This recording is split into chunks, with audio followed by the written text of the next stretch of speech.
Hello, c'est HR, votre chroniqueur. Alors comme promis, je vais vous parler du troisième opus de la saga des Universal Soldier, c'est-à-dire Universal Soldier 3, l'ultime revanche. Alors il a également le titre Ultime Vengeance. Cela dépend du pays où vous achetez le DVD ou tout simplement la plateforme de streaming où vous visionnez ce film.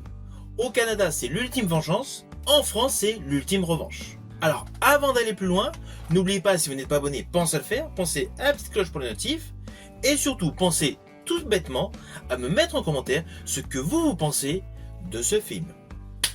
Let's go! Now, the only one who can stop him The hell are you? I'm just the busboy. is the most sophisticated soldier We have a breach of security. they ever created. His existence continues to compromise our operation. Alors tout d'abord, comme d'habitude, la fiche technique de ce film. Il est réalisé, comme le deuxième opus Universal Soldier 2, Frères d'Armes, par Jeff Woolnox. On y retrouve Matt Battaglia reprenant le personnage de Luke Devro et Chandra West, le personnage de Veronica Roberts.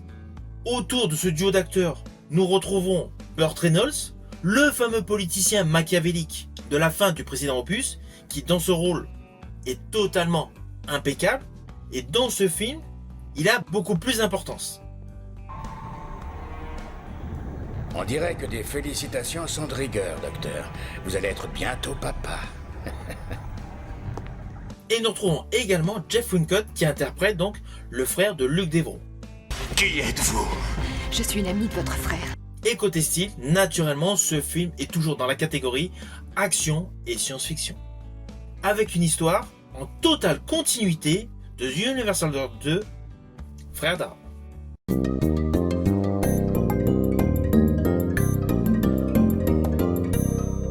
Alors, chose amusante dans ce film, c'est que tout simplement au tout début, il y a le résumé de celui-ci, de manière à vous immerger totalement dans le déroulé de l'histoire, qui nous présente le duo Devro et Roberts qui veulent profiter d'une soirée de gala pour dénoncer les agissements de certains membres du gouvernement impliqués dans le projet Unisol.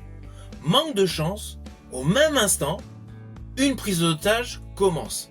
Alors là, c'est assez classique, le personnage Luke Devro retourne la situation à son avantage et tue tous les assaillants. Ce petit détail qui se déroule donc au Canada au tout début de ce film est très convenu. Alors ne vous inquiétez pas, je n'irai pas plus loin sur les lignes scénaristiques de ce film. Par contre, dans la deuxième partie de ma vidéo, exceptionnellement, comme pour Universal Soldier 2, Frères d'Armes, je vous ferai un résumé un peu plus détaillé. Alors pourquoi? Tout simplement parce que ce film est extrêmement difficile à obtenir. Il y a peu de plateformes de streaming qu'il présente et les formats DVD et Blu-ray apparemment semblent épuisés. J'ai eu de la chance de les obtenir. Mais bon, c'est pour cela que je vais vous présenter en deuxième partie de vidéo beaucoup plus de détails sur l'histoire. Mais tout d'abord, je vais revenir sur la conception de ce film. Alors cela fait comme le deuxième opus, comme Universal Soldier 2, Frères d'Armes. Le film est un petit budget.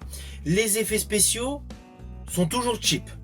Il y a beaucoup de zoom, beaucoup de plans serrés pour masquer donc les studios, c'est évident. Et la musique semble totalement être reprise de l'opus précédent. Je rajouterai que la performance de Matt Battaglia semble moins édulcorée que l'opus précédent. Et surtout, la mise en scène de ce film est plutôt digne d'un épisode d'une série. Ça, c'est le côté négatif. Sinon, il y a une réelle cohésion dans la narration. Contrairement à beaucoup de films dans les années 90 qui sortaient directement en vidéo, il y a une totale continuité logique, reprenant d'ailleurs les éléments restés du précédent volet. À cela s'ajoute le côté émotionnel qui est mis en exergue, avec des thèmes comme l'humanité, la famille et surtout la mémoire retrouvée. Ces trois thèmes apportent de l'humanisme au personnage Luke Devro, véritable machine de guerre, avec notamment une réelle fin. Le final de ce film, Universal Soldier 3, Ultime Vengeance, apporte une véritable fin scénaristique. La saga aurait pu s'arrêter là. Alors oui, heureusement qu'elle a continué, car avec le retour de Jean-Claude Van Damme, elle est remontée en qualité avec un côté beaucoup plus sombre qui est mis en exergue.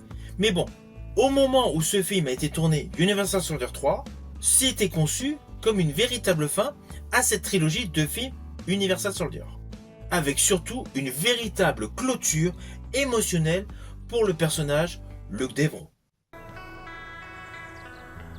Alors dans ce film, il y a certaines notions que j'ai particulièrement aimées, comme la croissance rapide. On l'a vu pléthore de fois depuis dans d'autres films où il y a du clonage. Mais là, la croissance rapide du personnage interprété par Jeff Wincott, c'est-à-dire le frère de Luke Devro, est bien calibré et il est bien joué, avec justement différentes étapes d'évolution. Il est clair qu'avec beaucoup plus de budget, cela aurait été mieux, mais l'idée est bonne. C'est pour cela qu'in fine, c'est dommage que ce film ait un budget très limité. Car sur le plan scénaristique, il y avait davantage de potentiel à développer. Et cela d'ailleurs pour divers arcs narratifs de ce film. Film où je vais vous détailler un peu plus l'histoire globale dans le résumé en images suivant. Alors dès l'ouverture de ce film, à la suite d'un petit résumé, nous comprenons naturellement que nous suivons les événements de Universal Soldier 2, Frères d'armes. Luke Devro est désormais pleinement éveillé à son humanité et est en fuite avec la journaliste Veronica Roberts. Ainsi, Luke est déterminé à détruire définitivement le programme Unisol, qu'il considère désormais comme une menace inhumaine. Veronica continue d'enquêter pour diffuser la vérité aux médias, et parallèlement, le politicien interprété par Burt Reynolds relance la production des Unisol, avec des soldats beaucoup plus puissants. Tandis que Luke et Veronica intègrent une soirée de gala pour justement dénoncer les agissements tout autour du projet Unisol, il y a un braquage, et c'est là que Luke Devro applique sa posture de base, défendre des innocents. De ce fait, il éradique totalement les preneurs d'otages.